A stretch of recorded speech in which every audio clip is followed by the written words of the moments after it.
Bonjour à tous. Je suis très content d'être là au MUSEM. C'est la troisième fois que je viens ici cette année. Et c'est toujours intéressant. C'est toujours en fait des formes de confrontation et des tables rondes. Et à chaque fois, il y a une dimension expérimentale que je trouve assez intéressante. Ce que je vais faire aujourd'hui, c'est bon, non?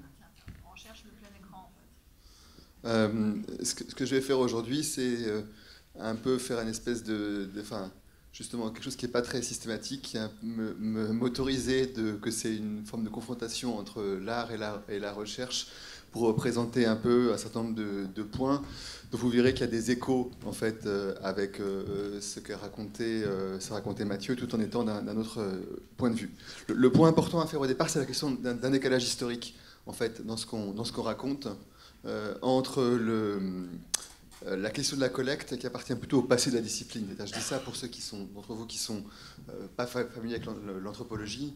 Ce qu'on présente ici, c'est pas les pratiques aujourd'hui. Enfin, moi, je travaille à la fois sur les questions effectivement de représentation, d'héritage coloniaux, de savoirs coloniaux, et je suis aussi chercheur de terrain au Brésil, où je m'intéresse à la façon dont les gens vivent dans l'espace de la réforme agraire après les plantations de canne à sucre, et la question du rapport à l'avenir, donc assez loin de ces questions effectivement de collecte d'objets, même s'il y a la question de la photo dont on pourra parler tout à l'heure. Donc le paradigme de la collecte, qui était inspiré du modèle des musées d'histoire naturelle, je vais parler un peu d'une façon historique justement de comment ces choses-là a fonctionné en anthropologie, en ethnologie, à partir du cas français, et puis en prenant voilà, différents cas. Donc d'abord, c'est centré sur la question du musée de l'homme. Donc on a vu tout de suite dans le film de Mathieu, alors j'appuie là, c'est ça? Celui-là? Non. Celui-là? Ok. Donc on l'a vu dans ses travaux actuels. Et là, je vous montre les photos de l'inauguration donc en 1938, le premier musée de l'homme. On pourra revenir dans la discussion sur les liens entre le musée de l'homme de 1938 et le nouveau musée de l'homme qui a inauguré en 2015. Mais le point en fait, que je veux essayer d'évoquer ici, c'est ce projet que ce musée qui est constitué, en fait, donc qui est hérité effectivement des musées d'histoire naturelle, n'est pas d'abord un lieu d'exposition, mais d'abord un lieu de production de savoir et un lieu de collecte. Hein. Le but, voilà, quelques éléments effectivement d'histoire, dont je ne parlerai pas plus que ça, mais il y a un grand projet, disons, dans les années 30 autour de Paul Rivet, et qui est de constituer un instrument scientifique d'étude de l'homme dans sa totalité, c'est-à-dire qu'il va réunir à la fois ce qui était séparé auparavant du côté de la préhistoire, du côté de l'ethnographie, c'est-à-dire tout ce qui était la culture matérielle, les objets, et du côté de ce qu'on appelait l'anthropologie à ce moment-là, qui était l'anthropologie physique, tout ce qui était notamment effectivement les crânes, les squelettes et les restes humains. Et le musée de l'homme est l'unification de tout ça, et d'abord un lieu, on va dire, on amasse les collections, et est un lieu qui est un instrument scientifique avant d'être un lieu d'exposition. C'est le modèle qu'on appelle du musée-laboratoire qui est développé à ce moment-là. Et l'autre point important, c'est que le musée de l'homme est en quelque sorte le grand-père du musée dans lequel nous sommes ici. Je reviendrai tout à l'heure, mais il y a une dimension enfin, généalogique par rapport au lieu dans lequel on parle. Alors cette citation que j'ai mise là, elle me semble intéressante parce qu'effectivement, elle montre cette espèce de conception. Et en fait, le musée de l'homme est une espèce d'utopie scientifique, une utopie rationaliste dans laquelle justement on pense qu'on peut, comme le dit Raymond Paulin, c'est l'origine, le point d'aboutissement de la recherche ethnologique, avec l'idée que les missions vont sillonner le monde pour récolter l'ethnographie, faire des documents, leur publication, et comme si en quelque sorte le musée envoie des tentacules sur le terrain, des missions qui ramènent les données et vont les stocker dans le musée qui va être le lieu de classification et de travail. Donc, chaque groupe humain est installé, raconté, conservé dans cet univers réduit et toujours plus complet. Et finalement, c'est ça qui anime la recherche. Et effectivement, le modèle qu'on a, qui sert au Musée de l'Homme, c'est celui en fait de constituer une encyclopédie des cultures du monde, et on va collecter les cultures du monde justement par ces différentes expéditions ethnographiques qui partent sur le terrain. Et l'idée, comme le définit Marcel Griault, dont on parlait tout à l'heure, c'est de constituer ce qu'il appelle les archives totales de l'humanité, et pour ça, effectivement, il faut être très très précis dans les monographies. Donc on va sur le terrain, on collecte, on classe au niveau et on stocke au niveau du Musée de l'Homme, et ensuite on pourra faire des lois. C'est effectivement ce qui est la structure de ce que évoquait tout à l'heure Boris Petrick sur ces différents stades de travail liés à une forme de division du travail. Alors pour ça, effectivement, et Mathieu évoquait son grand-père et les instructions sommaires pour les collecteurs d'objets ethnographiques qui avaient été rédigées en 1931 pour la mission Dakar-Djibouti. Et c'est aussi, d'après les enseignements de Marcel Mauss, qui est là ce que j'ai pris, et donc ça extrait de son manuel d'ethnographie, avec l'idée effectivement d'une collecte scientifique, et parce qu'il faut, puisqu'on va faire appel, c'est une division du travail dans laquelle il y a quelques chercheurs, mais il y a aussi tout un ensemble de gens qui sont justement des amateurs, des collaborateurs, comme le disait, une petite armée de travailleurs auxiliaires, disait Paul Rivet. Ça va travailler sur ces questions de division du travail. Et pour ça, effectivement, il faut leur donner des instructions, il faut les former. Et donc, l'idée, ce que défend ici Mauss sur la collecte scientifique, c'est qu'il faut avoir des échantillons d'objets de façon systématique. Et cette idée qui dit qu'on en apprend plus en regardant les poubelles de société qu'en regardant les palais, qui est une idée qui vient de l'archéologie et qui vient aussi des sciences naturelles. Donc là, on voit l'idée, le numéro porté à l'encre, la fiche descriptive, donnons les renseignements sur l'usage et l'application de l'objet, avec des annexes photographiques et si possible une annexe cinématographique. Donc on a une idée effectivement de systématicité dans la collecte, et puis effectivement on note les dates de l'emploi, etc., etc. Cette idée que sans cette fiche, on n'a pas de dimension qui est... on n'a pas de savoir qui est réel. Et du coup, pour faire l'écho avec le film de Mathieu sur l'IFAN, je voudrais parler aussi d'un autre chercheur qui est Théodore Monod. Je peux montrer... Non, j'ai montré les missions de Dakar-Djibouti, mais tout à l'heure je vais en parler. En fait, Théodore Monod, qui était un assistant au Muséum d'histoire naturelle et qui a été envoyé à l'Institut français d'Afrique noire à Dakar en 1938 pour en fait implanter cet institut, et qui est pensé comme une espèce de mini-musée de l'homme. En fait, le modèle du musée de l'homme est reproduit l'idée dans les différentes colonies françaises, avec l'idée justement d'animer la recherche, d'avoir un musée et de favoriser les collections. Et donc il produit des instructions sommaires, des conseils aux chercheurs, dont la première est faite en 1948. Et ce qui est intéressant, c'est que effectivement le modèle d'organisation du travail, c'est que ce sont des chercheurs permanents qui mobilisent des bonnes volontés, qui sont des personnels coloniaux, des administratifs, des religieux, des personnels de santé, qui sont dans les différents territoires, et des collaborateurs africains qui sont instituteurs, lettrés, etc. Et donc, là encore, on fait effectivement une petite brochure de 60 pages, une espèce de manuel, et le Monod donne des conseils pour les observations et surtout pour le recueil d'objets. Donc, par exemple, en botanique, il dit, voilà, tout le monde peut collaborer à l'inventaire de la flore africaine, en séchant des échantillons de plantes, aussi complets que possible, feuilles, fleurs, graines, dans du papier de journal. Ne pas oublier la date, localité, etc.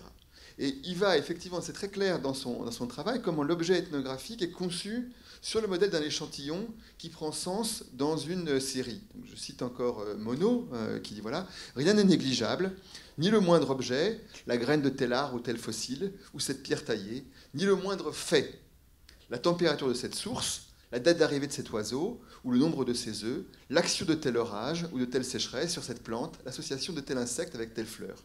Tout est intéressant, tout est utile. Donc l'idée, c'est intéressant, c'est que l'objet et le fait, qui est observable et objectif, sont placés sur le même plan. Et il continue, le plus bel échantillon de plantes, d'animal, de roches, d'objets ethnographiques, perd tout son intérêt s'il est accompagné d'une étiquette, date et lieu de récolte au strict minimum, si possible non indigène, en quelle langue, population d'origine pour les objets, emploi, etc., etc. Donc vous voyez que c'est effectivement ce paradigme naturaliste de la collecte des objets et des faits qui va inspirer les conseils aux chercheurs. Les phénomènes sociaux sont comme les objets ou les papillons, peuvent être recueillis de façon isolée, dans la mesure où ils sont convenablement identifiés et dictés, hein, et cette fiche. Alors, c'est significatif que ces instructions sommaires contiennent un appendice des modèles de fiches pour les objets ethnographiques, pour les collections mammalogiques et pour les poissons, hein, comme qu'on met effectivement sur le même plan, enfin on retrouve le même type de logique. Alors ce paradigme naturaliste pourra revenir à un rôle important pour l'ethnologie française, maintenant, je voudrais effectivement parler un petit peu justement de ces expéditions des années 30. Alors, la mission Dakar-Djibouti, avec quelques images qui sont célèbres, qui effectivement qui est construite, en fait, qui est produite, au départ, elle est justifiée, l'expédition Dakar-Djibouti, pour correspondre à l'ouverture de l'exposition coloniale internationale de 1931 à Vincennes, et l'idée qu'effectivement qu'il faut que la France ne soit pas en reste par rapport à ses concurrents coloniaux, en produisant aussi, en ayant une moisson d'objets ethnographiques qui soit à la hauteur de ces colonies. Donc c'est la mission, et on voit bien sur cette photo, donc ces photos sont des photos qui sont mises en scène, on voit la science, hein, qui avance en Afrique avec le drapeau français sur la voiture de la modernité, et les petits-enfants qui regardent avec admiration le passage du progrès et de la science. Là encore, sur ces photos très, très connues, voilà, de Griot développant ces photos pendant la mission Dakar-Djibouti, là encore, effectivement, la dimension de science, de progrès, de technologie est très, très fortement mise en scène. Voilà, effectivement, le type de photos qui sont prises, qui est aussi d'ailleurs une mise en scène, puisque c'est une reconstitution dans un village d'Ogon. Et effectivement, le point qui est mis en avant, c'est-à-dire que c'est très intéressant, cette idée du butin scientifique qui est avancé. Quand on voit en fait l'ensemble de ces expéditions, si vous voyez ce qui est là, c'est la question justement de la masse, du nombre, qui sont mis sur le même plan à la fois les objets ethnographiques, les recueils de langues ou de dialectes, les manuscrits et amulettes éthiopiens, la collection zoologique avec des animaux vivants, les clichés photographiques, enregistrements sonores, observations ethnographiques, linguistiques et autres, etc. etc., etc. Tel est le butin à partir de cette expédition qui s'inscrit, enfin le modèle ultime de ça, c'est l'expédition d'Égypte, hein, de Bonaparte, et ces espèces de recueils comme ça de choses savantes. Donc c'est ça qui est intéressant. Et alors comment effectivement, ça je voudrais montrer justement cette question de la fiche, qui est pour les objets, mais qui est aussi appliquée justement aux faits sociaux, qui sont décrits d'une façon sur le mode de choses qui seraient objectivables et séparables. Par exemple les rites de la fête des semailles, où on décrit par exemple ici des objets, et puis on décrit effectivement la question des percussions. On voit ici l'organisation, des schémas qui montrent la position des différents personnages. Ça, c'est près des fiches d'André Scheffner, qui était un des membres de la mission Dakar-Djibouti. Là, ici, sur les instruments de musique qui sont représentés, on voit effectivement les mesures, le plan fabriqué par le propriétaire, les mots, etc. Voilà, ce type de travail qui est fait. Et puis des commentaires justement sur les différents types d'instruments de percussion, qu'est-ce qu'on appelle tambour, etc., etc. Enfin, voilà. Donc ça c'est intéressant, parce qu'effectivement cette idée de la mise en fiche des sociétés et le type de travail qui est fait à ce moment-là, comme si effectivement il y a une observation objective qui est possible, et justement la dimension subjective de l'observateur ne compte pas. C'est quelque chose qui est barré, et l'idée c'est qu'en fait toutes ces fiches étaient produites en principe, étaient mises ensemble, et on pouvait justement à partir de là produire un savoir objectif sur les sociétés. Alors manque de chance, c'est que ça c'est effectivement, il y a toujours le contraste entre ce modèle utopique, rationnel, etc., systématique de collecte scientifique, et en fait fait les pratiques réelles, qui sont beaucoup plus improvisées, beaucoup plus, qui correspondent pas du tout en fait à ce qui est demandé au niveau des instructions. Et là, typiquement, effectivement, dans une lettre de Deborah Lifshitz pour une mission, la suite, en fait, on voit que justement les doubles n'ont pas été donnés. Il y a des formes de jalousie entre les chercheurs, et donc finalement, ils s'envoient pas les fiches, mais les envoient en parallèle à d'autres. Ça, c'est une chose qui est toujours importante, c'est que si on regarde ces espèces de projets utopiques coloniaux dans leur dimension systématique, et puis la réalité, effectivement, d'un terrain qui échappe très, très, très largement et qu'on n'arrive pas en fait à saisir pour toute une série de raisons. Alors, je voudrais maintenant parler aussi d'une autre mission qui est très célèbre, qui est la mission, les missions de Lévi-Strauss au Brésil. Donc là, c'est aussi un espèce de bilan qui est publié dans les bilans de l'Institut d'ethnologie, qui est un peu sur le même modèle que celui de la mission d'Akar-Djibouti, c'est justement où on dit voilà, qu'a fait une mission, et les missions effectivement de Lévi-Strauss au Brésil, qu'il reconstruit dans Triste Tropique sur le modèle d'une espèce, disons, de dimension isolée de tête à tête du chercheur isolé parmi les Indiens, en fait, obéit au même modèle d'expédition itinérante qui ont pour but de ramener effectivement un butin et un certain nombre d'objets, comme on le voit ici. Donc ça, c'est la première expédition de Lévi-Strauss en 1935 et 1936. Rapide enquête avec gisement archéologique, recueil des jeux des légendes, consulté des collections ethnographiques et acquis les derniers objets anciens de céramique et de bois qui se trouvaient entre les mains des indigènes. Avec cette idée, effectivement, que c'est une ethnographie du sauvetage, c'est-à-dire qu'on va récupérer les choses avant que tout ne disparaisse. Les sociétés indiennes en particulier sont vues comme étant vouées à la disparition, et la fonction des chercheurs est d'aller sauver les choses avant qu'elles ne disparaissent du naufrage et de les ramener pour les conserver dans les musées.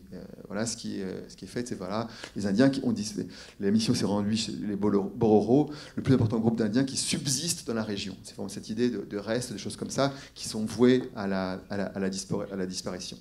La mission est de retour à São Paulo en mars 1936. Alors maintenant, je voudrais passer à un point un petit peu différent, puisque le titre de cette section de ce matin, c'était isolé, cadré, confronté, la question de la collecte comme un geste de choix. Et justement, je voulais parler un peu de la question du cadrage à partir de la confrontation entre des regards photographiques différents. Alors, ces photographies, en fait, les photographies de Lévi-Strauss sont très connues.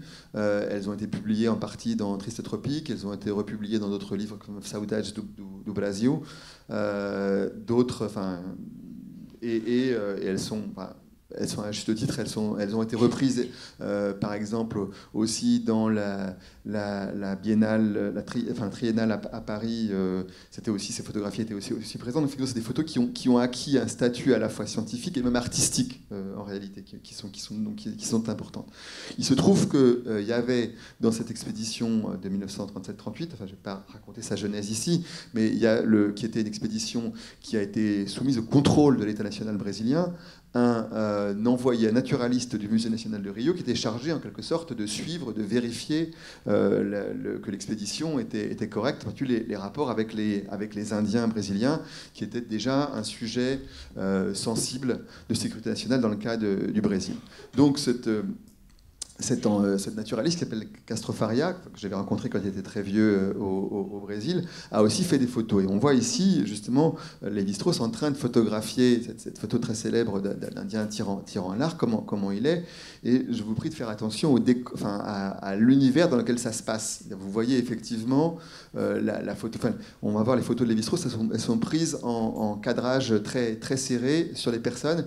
Et celle de Castro Faria, qui s'intéresse aussi à la question des maisons, des habitations, etc., ont souvent des plans beaucoup plus larges.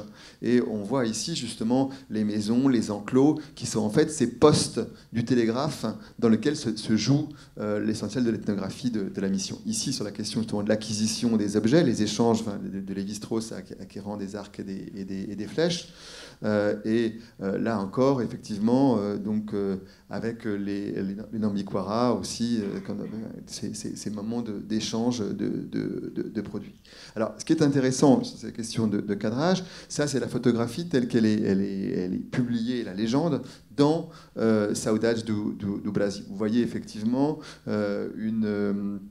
dans le Cerrado, dans la savane brésilienne, des Indiens nus qui jouent à une balle en caoutchouc. Hein, donc l'aspect désertique de certaines parties du territoire, on est perdu comme ça dans une zone déserte du territoire. Maintenant, voilà une photo de Castro Faria. Vous voyez, tiens, il y a un poteau télégraphique qu'on voit qui apparaît dans le paysage, qu'on n'avait pas dans la vision précédente. Et là, en fait, une autre, on a carrément la maison, le poste, en fait, dans lequel résident les employés du télégraphe. Voilà, donc on s'aperçoit que cette ethnographie, ce jeu de balle, mais qui est parfaitement, se joue à 15 mètres du poste télégraphique qui est présent, autour duquel se sont regroupés les Indiens Nambiquara. Là encore, photo très célèbre justement sur les jeux érotiques auxquels se livrent les jeunes filles, jeunes femmes Nambiquara, donc dans le sable, etc. Et là, vous voyez en fait aussi la photo de Castro Faria où on voit aussi derrière la maison qui n'était pas présente dans le plan précédent. Là encore, des photos de Castro Faria. On voit les gens qui sont effectivement dans leur campement, mais toujours effectivement à côté de ces maisons du poste, hein, les gens avec les paniers qui fabriquent. Voilà la photo préparation du curare. Donc la photo que fait Claude Lévi-Strauss. Et la photo de Castro Faria où on voit les pieds de Lévi-Strauss qui sont derrière et aussi justement les portes, enfin tout l'ensemble des choses qui sont toujours, c'est toujours le même lieu, c'est toujours cette construction, cette cabane et dans les immédiats parages de ces maisons. Là encore, photo qui pourrait être celle que fait Lévi-Strauss s'il n'y avait pas derrière la maison qui a été retirée des autres cadrages. Là encore, effectivement, tout ça, voilà.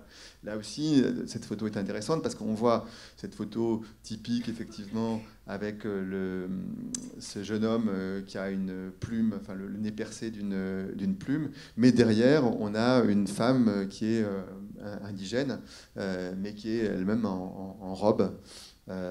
Qui est voilà, ce qu'on appelle les civilisés au Brésil. Voilà. C'était ces images justement pour réfléchir à la question du cadrage, qu'est-ce qui est fait. Et en fait, ce qui est intéressant, c'est que ce cadrage de Lévi-Strauss est inspiré par une vision primitiviste, effectivement, qui va retrouver les derniers survivants des Indiens, qui sont en train de disparaître, mais qu'il faut reconstituer en quelque sorte dans leur pureté primitive, et on va photographier ça en faisant abstraction de ces accrétions, ce qui est vu comme des accrétions, des mélanges, des choses de la civilisation qu'il faut en quelque sorte enlever. Il faut essayer de reconstituer ce monde pur en faisant abstraction de ce qui est arrivé par la suite. Alors que Castro Faria, qui lui s'inscrit dans un modèle brésilien, alors, je ne vais pas parler là-dessus très longtemps, mais justement où le but à ce moment-là, le projet national est l'assimilation des Indiens. Au contraire, le fait que la transformation des primitifs en civilisés, comme on le dit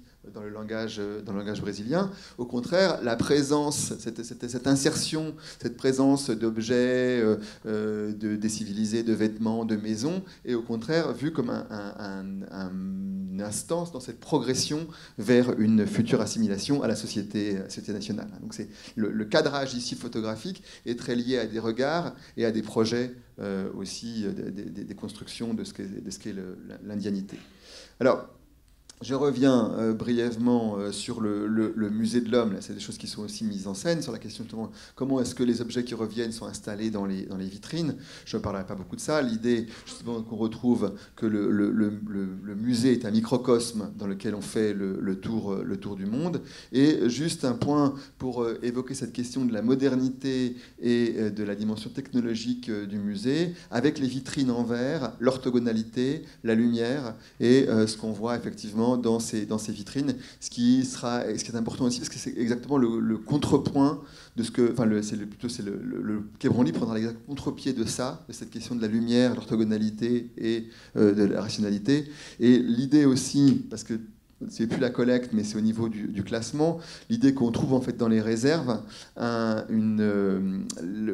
classements qui sont classés parallèlement en fait, à ce qu'on voit dans les vitrines du haut. Bon, voilà les réserves du musée de l'Homme. Alors, pour finir, je ne sais pas si j'ai encore un peu de temps.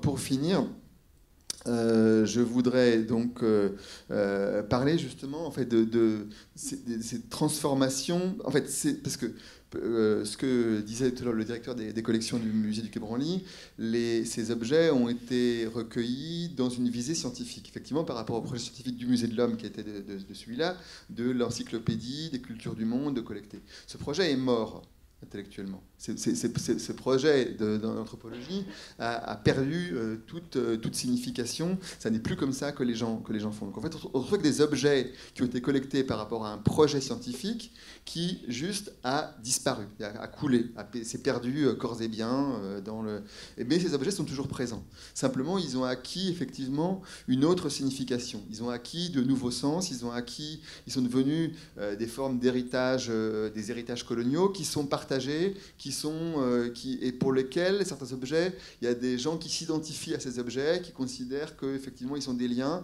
soit d'ordre familial, soit d'ordre identitaire, soit d'ordre historique, et ces objets du coup prennent une autre signification.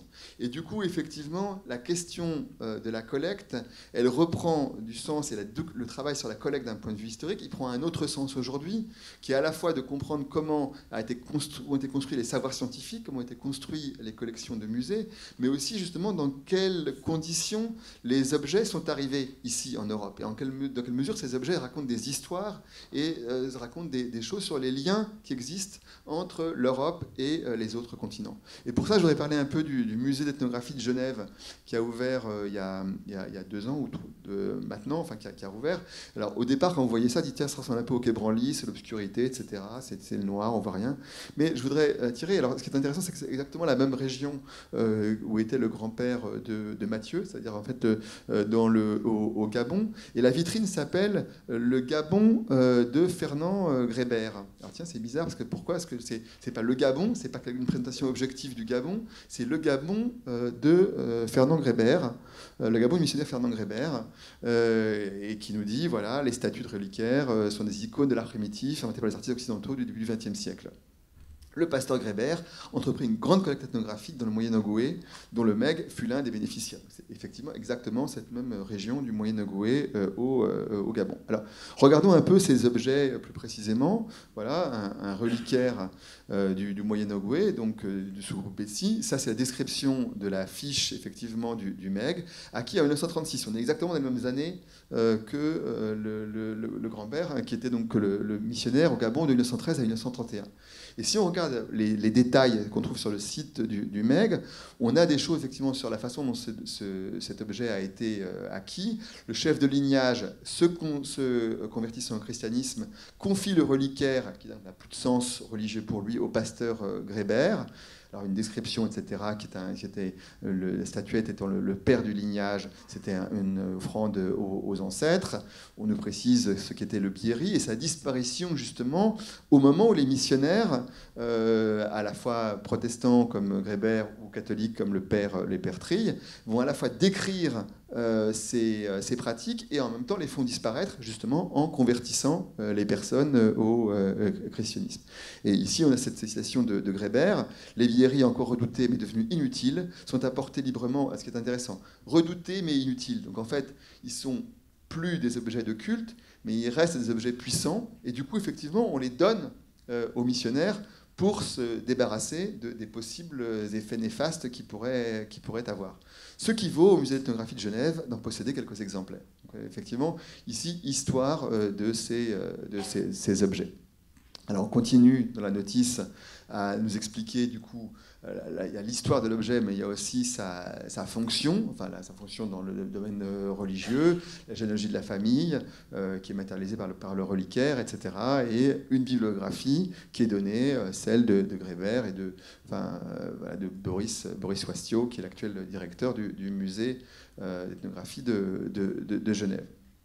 Alors, ce qu'on a aussi, ce qui est intéressant, c'est qu'on a aussi dans la vitrine la présentation de là aussi encore ce carnet de dessins qui sont tout à fait magnifique du pasteur Grébert. Et on voit à la fois effectivement des dessins de paysages et puis ces dessins d'objets ethnographiques, dont certains qu'il a collectés, comme justement ces reliquaires de pierreries qu'on voit sur le côté, avec là aussi la présentation donc, de l'affiche, ces mêmes carnets, hein, l'album d'aquarelle. Mais ce qui est intéressant, c'est le fait que le musée est justement présenté pas seulement les objets acquis par Grébert, mais aussi le carnet justement de dessins de Grébert, qui donc montre dans quelle mesure, dans quel rapport ils ont été construits. Et là, effectivement, sur la notice, ce qui explique comment est-ce que Grébert a fait cet album de dessins pour montrer à ma famille des documents sur la géographie, l'ethnographie de l'Afrique équatoriale et l'œuvre religieuse parmi les indigènes. Donc là aussi, ce qui est important, c'est que la présentation de l'ethnographie de l'Afrique équatoriale est aussi liée à l'œuvre religieuse parmi les indigènes. Les choses ne sont pas séparables. En fait, on va, en général, dans les musées, dans le savoir ethnographique, on va séparer la partie qui a été faite sur le savoir, ce qui serait justement l'ethnographie, et puis l'œuvre religieuse, on va la laisser dans les réserves. Mais telle qu'elle est construite par quelqu'un comme Grébert, et là on a la chance qu'il explique ce qu'il a, le texte ethnographique et activité missionnaire sont ensemble, sont une seule, font partie de la même construction. Alors, bon voilà, je crois que j'ai terminé sur les images.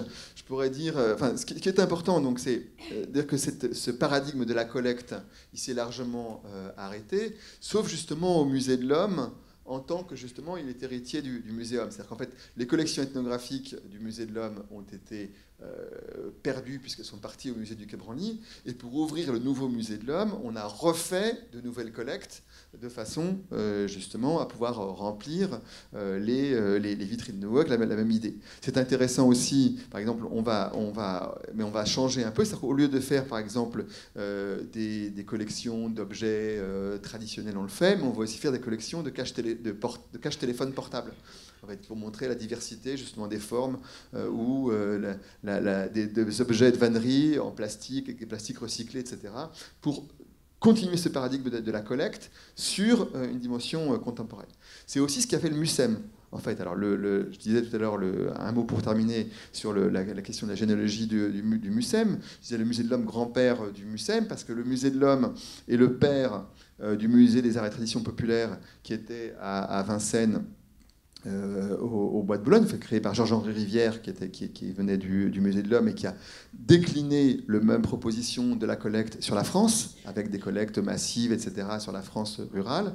Au moment, et ensuite, la fermeture des ATP, toute une hésitation, etc. Et finalement, va être construit à Marseille le musée des civilisations de l'Europe et de la Méditerranée. Ce qui est intéressant, c'est que ce musée, au départ, va continuer justement cette idée de faire de la collecte, mais de passer justement du monde rural au monde urbain et moderne de la Méditerranée, en collectant par exemple des collections de guitares électriques, des collections de bouteilles d'eau minérale, de préservatifs, tout ça qui pose des problèmes de conservation assez importants, mais qui décline dans un premier temps cette idée justement de la collecte en changeant le lieu d'action. Je crois qu'on a un petit peu varié par rapport à ça. Il faudrait demander ça aux gens du MUSEM.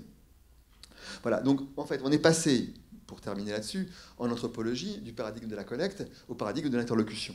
Le paradigme, effectivement, on est là. L'idée, c'est justement de vivre avec les gens, d'observer avec eux. Et il y a une question, il faudrait parler du statut des photos et des films et de leur statut, justement, qui oscille entre les données, l'objectivation et tout un ensemble de relations personnelles dans lesquelles la photographie joue un rôle important. Ouais, voilà, c'était ça. C'était le point. Ce que j'ai oublié de dire, donc le changement de sens des objets collectés dans un autre paradigme scientifique, qui devenaient des objets d'héritage et de patrimoine. Et du coup, l'histoire de la collecte est plus quelque chose qui est extérieur comme on le fait dans les musées, l'histoire des collections, etc., c'est central. C'est central pour le musée lui-même, c'est central pour la question des héritages coloniaux, c'est central pour penser à la question des relations entre le musée, les objets qu'il abrite, et les différents héritiers potentiels, c'est-à-dire à la fois nous, ici, dans les sociétés européennes, dans leur complexité, dans leur diversité actuelle, et les sociétés d'où viennent ces objets, en Amérique, en Afrique, en Océanie ou en Asie. Et du coup, effectivement, s'interroger sur comment les objets sont arrivés au musée, dans quelles circonstances, quel était leur statut juridique à ce moment-là, quel est leur statut juridique aujourd'hui, qui sont les personnes qui se revendiquent des objets ou qui les revendiquent, c'est-à-dire qui revendiquent un lien privilégié avec ces choses qui sont dans les collections de musées, des objets, des restes humains, des photographies, des enregistrements de sons ou de paroles, sont des questions qui sont absolument fondamentales. Mais vous voyez, ces différents sens qu'on peut donner à l'action de collecte et à la réflexion là-dessus. Merci.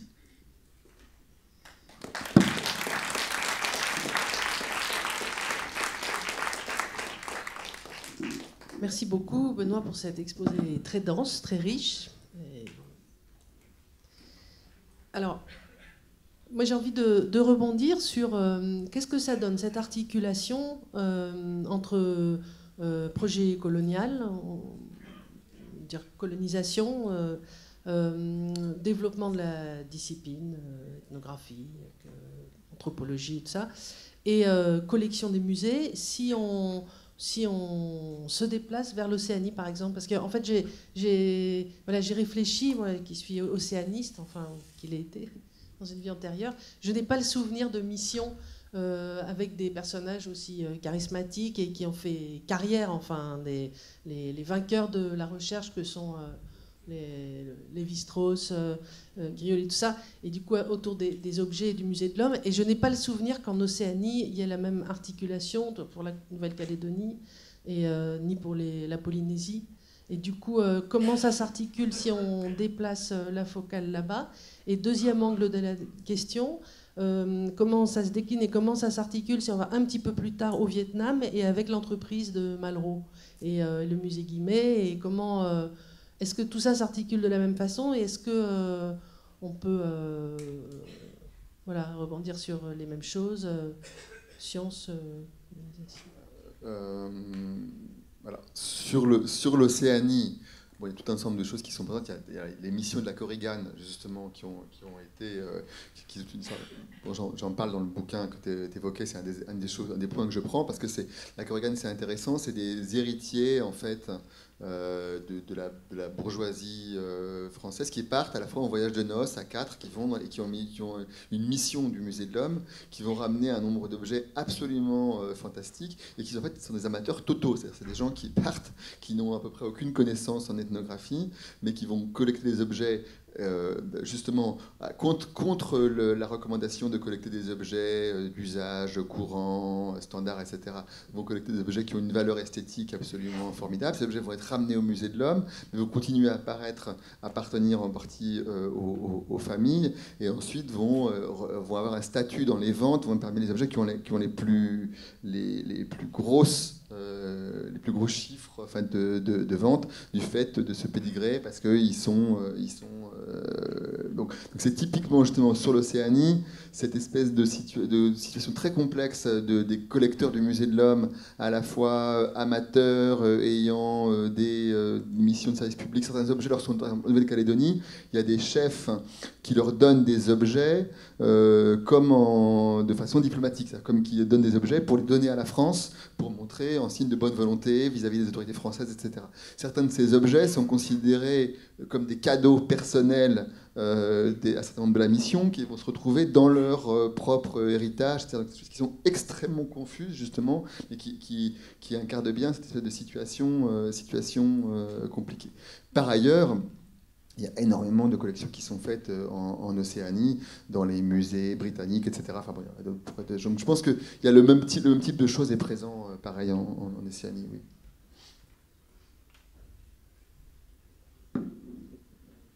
Mathieu, vous voulez commenter, réfléchir? Est-ce que vous avez des remarques, des commentaires, des questions?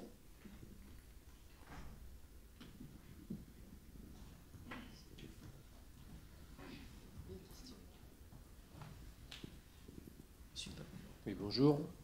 Je me demandais, en fait, en écoutant votre présentation, s'il ne fallait pas se reposer la question du rôle de ces musées aujourd'hui, puisqu'ils ont été construits en accompagnement de l'ère coloniale, de la colonisation, que ces scientifiques, ethnologues ont participé à la colonisation directement. Des ethnologues ont participé avec les militaires par leur compréhension des sociétés à la soumission de ces sociétés. Et ces musées-là avaient aussi, puisque vous parliez de l'exposition coloniale, avaient aussi comme rôle de montrer la puissance coloniale française. Donc aujourd'hui, quel rôle ont ces musées ? Parce qu'on a travaillé avec des étudiants aussi sur les jardins coloniaux, pas les jardins coloniaux, les jardins tropicaux, qui étaient aussi peut-être aussi là pour montrer aussi cette puissance coloniale dès le 19e siècle. Quel sens ont ces lieux-là encore aujourd'hui ? Alors, je pense que le premier point, c'est qu'il faut insister, c'est l'action de la polysémie. C'est-à-dire, en fait, c'est les musées, les jardins, les zoos sont des phénomènes qui sont complexes et qui sont loin d'être univoques au moment même où ils sont construits. C'est-à-dire qu'ils ont plusieurs significations et qui ont des contradictions internes au moment où ils sont réalisés. Donc, en fait, et c'est toujours compliqué, disons, de généraliser justement sur le moment colonial. Parce qu'à partir du moment, enfin, au sens où colonial, c'est un terme descriptif. C'est effectivement la colonisation au sens large, ou ce que j'appelle les rapports coloniaux, c'est le type de rapport qui existe entre l'Europe et les autres continents du XVe siècle au XXe siècle, voire au XXIe. Des rapports qui sont des rapports asymétriques, d'appropriation variés, et des rapports en même temps qui sont à double sens. Alors que la colonisation, au sens strict, c'est en termes juridiques, c'est une prise de contrôle politique d'un territoire, etc. Donc on peut différencier ces deux aspects. Mais donc, dans ces rapports coloniaux, ils sont extrêmement complexes. Effectivement, une des dimensions dans ces différentes dimensions, la dimension de la connaissance, la dimension de la mise en ordre de ces mondes coloniaux, qui sont des mondes qui échappent. Ces mondes qui sont justement parce que on ne comprend pas, etc. Donc les musées, la discipline anthropologique va mettre en ordre les choses d'une façon à la fois rationnelle et scientifique, c'est-à-dire au sens de cette travail de classification et d'individualisation, et mettre en ordre effectivement en donnant des noms, en classant, mettant des vitrines, comme on le fait dans les musées. Et d'autre part, effectivement, il y a une glorification de la dimension à la fois coloniale et universelle des puissances qui font ça, c'est-à-dire effectivement le musée de l'homme se veut le bastion de l'humanisme colonial. Cette idée justement que le nom de...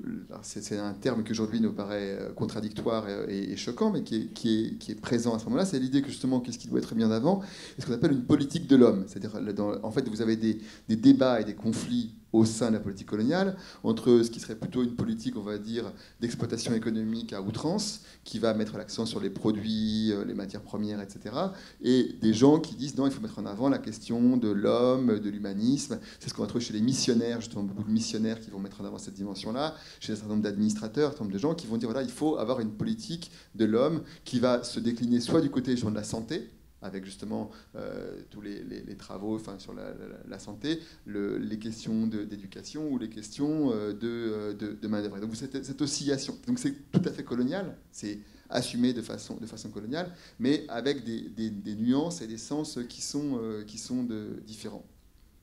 Donc effectivement, ces musées sont des héritages coloniaux au sens où ils viennent de cette période, ils sont marqués par des constructions et des diversités de sens qui ont été faites à ce moment-là.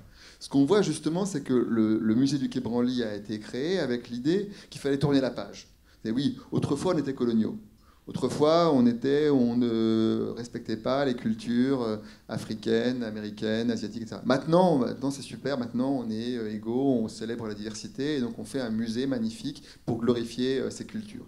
Et donc on a précisément laissé de côté le musée de l'homme, laissé de côté le musée des arts africains océaniens, qui était l'ancien palais permanent des colonies, qui a été construit par le musée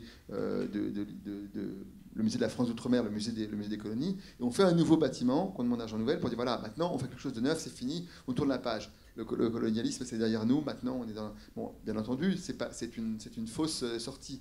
Donc en fait, il y a à la fois des musées effectivement anciens, après on crée justement un nouveau musée de l'homme, qui lui aussi se veut dans la rupture d'un côté avec le colonial, parce qu'on a perdu les objets ethnographiques, mais qui dit le projet de 1938 continue à être valide. Donc ce projet de l'humanisme universaliste, ce projet d'une science qui englobe l'humanité dans son ensemble, continue à être valide, sans s'interroger justement sur qu'est-ce que cet humanisme occidental, en quoi est-ce qu'il est problématique, pourquoi est-ce qu'il n'est pas reconnu par certains, pourquoi est-ce qu'il suscite des résistances, voire des oppositions. Quel est le sens de reprendre le terme comme musée de l'homme en 2015 ? Donc les questions effectivement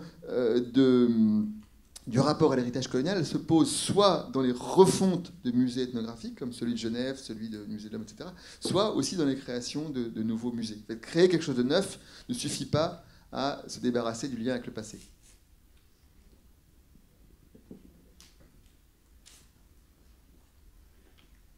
Est-ce que quelqu'un peut apporter un micro à monsieur ? Je l'ai déjà, le micro, j'en profite. Juste, par rapport au thème du colloque sur les rencontres indisciplinées, je pense qu'il ne faut pas oublier aussi que la peinture et les artistes ont aussi contribué à représenter l'aventure coloniale ou ses relations. Je veux dire, Delacroix, Géricault, Gauguin. Donc c'est intéressant aussi de s'interroger, certes, sur les disciplines scientifiques, mais aussi sur les artistes et ce rapport à la représentation de l'ailleurs. Oui, enfin, ça, mais justement, ce qui est intéressant, c'est la tension entre les styles de représentation. Effectivement, la description de ce type objectiviste des certains types sur la photographie, c'est très frappant justement. Par exemple, les photographies de Lévi-Strauss sont extrêmement esthétiques, sont pas le type de photographie anthropologique face profil dont on trouve certains éléments justement chez Griaule, mais sont des constructions justement avec un certain type de cadrage. Et ce qui est intéressant aussi, c'est tout un thème important, c'est toute la reprise justement dans l'art et dans l'art contemporain en particulier de cette tradition ethnographique. On voit justement que dans l'exposition d'art contemporain, les photos de Griaule sont présentées comme et sont présentées sans contextualisation, sont présentées effectivement comme si c'était des photos d'art en tant que telles, où les photos de Lévi-Strauss sont présentées. Donc il y a des recyclages de ça et des circulations. Et ce qui est souvent frappant, c'est comment est-ce que une partie de l'art contemporain reprend des stéréotypes primitivistes sans aucune distance qui viennent de l'ethnologie du passé et qui ont été critiqués dans la suite par l'anthropologie. C'était frappant effectivement à la triennale, comme il y avait la présentation d'une vidéo sur les Yanomami, qui s'appelait The Axe Fight, le combat à la hache, qui est une vidéo extrêmement fameuse de Napoleon Chagnon, un anthropologue américain, qui visait à montrer comment est-ce que les Yanomami étaient un peuple particulièrement belliqueux, et particulièrement avec une espèce de violence, etc., dans une vision très darwinienne, en fait, néo-darwinienne, c'est-à-dire des gens qui étaient très violents, et ça a été extrêmement critique. Et cette vidéo était présentée aux spectateurs, où on voit des Yanomami tout nus qui se battent avec des lances et se menacent, sans aucune explication, aucune critique, etc. Et donc reprenait complètement un type de discours qui est extrêmement complexe, sans donner le minimum d'éléments, justement, comme le disait Mathieu, de distance critique par rapport à ces images. Donc c'est effectivement un des grands enjeux de la circulation des images et de la reprise d'images comme ces images ethnographiques, c'est comment elles sont montrées. Est-ce qu'elles sont montrées tel quel, et effectivement en reproduisant un type de regard colonial. Ce qui est aussi, par exemple, le problème, qui a eu, à mon avis, le problème absolument massif qu'il y avait eu dans l'exposition qui s'appelait Exhibition, qui a eu lieu au musée du Quai Branly, qui voulait critiquer la mise en scène coloniale du regard sur les autres en reproduisant exactement les conditions de vision des autres. C'est particulièrement le cas dans des images de Barnum, enfin disons entre guillemets de monstres humains qui étaient présentés sur un film en grand écran. Donc en fait, le spectateur a été mis dans la position de voyeurisme, sans aucune possibilité de sortir de ça. Donc ça c'est... Ouais, sur cette question des circulations entre disciplines, à mon avis, ça c'est un des enjeux essentiels, c'est qu'est-ce qu'on fait de ces images du passé. Ce qui peut être intéressant, juste en note de bas de page par rapport à ces observations sur la triennale, c'est 2012 ou 2013, je ne me rappelle jamais, de Paris, Intense Proximité, c'est le fait qu'au moment où cet article de Hal Foster qui s'intitule The Artist as Ethnographer entre dans l'espace francophone par 2 traductions, il perd son point d'interrogation. Et d'une certaine manière, alors l'une des entrées, c'est notamment dans le catalogue de la triennale, et on a l'impression que c'est cet effacement, cette disparition de ce point d'interrogation correspond totalement à un abandon de l'impulsion critique de ce texte, parce que ce n'est pas du tout un texte affirmatif qui va réclamer la posture de l'ethnologue comme une posture artistique intéressante, mais plutôt s'interroger sur la manière comment les artistes se trouvent dans une position extrêmement problématique en se retrouvant dans cette situation-là, et notamment par rapport aux institutions qui ont largement tendance à externaliser, à évacuer le problème de leur collection problématique en faisant appel aux artistes qui, du coup, se retrouvent dans cet endroit.